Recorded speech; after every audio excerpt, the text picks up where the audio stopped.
নাটোরের জনাব রুহুল কুদ্দুস তালুকদার দুলু, তার পক্ষ থেকে আমাদেরকে আজকে কাঁচাগোল্লা উপহার দেওয়া হয়েছে। আমরা এই পক্ষ থেকে তো সাধারণত ধন্যবাদ কম দিতে পারি, আর এখন তো ধন্যবাদ জ্ঞাপনের পালা চলছে।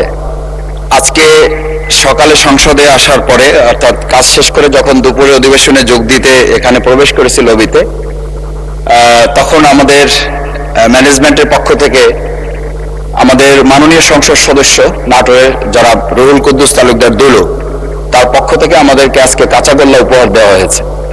আমরা তার পক্ষে আমরা সবাই তার জন্য ধন্যবাদ জ্ঞাপন করছি যে তিনি কাঁচাগোল্লার এই স্নিগ্ধতা আমাদের মধ্যে ছড়িয়ে দিয়েছে। মাননীয় স্পিকার, সাথে শুধু একটু কথা বলতে চাই যে ধন্যবাদ, যে ধন্যবাদের পরে আর কিছু থাকে না, আরেকদিন বলবেন। এই কাঁচাগোল্লা যখন আমরা নিয়ে বের হব তখন আমাদের সাথে দেখা হয় ঢাকা বিশ্ববিদ্যালয়ে, দেখা হয় আমাদের পরিবারের অন্য সদস্য, তা সেই সাথে এই কাঁচাগোল্লার স্নিগ্ধতা যেন ঢাকা বিশ্ববিদ্যালয়, চট্টগ্রাম সিটি কলেজ এবং কুমিল্লা সহ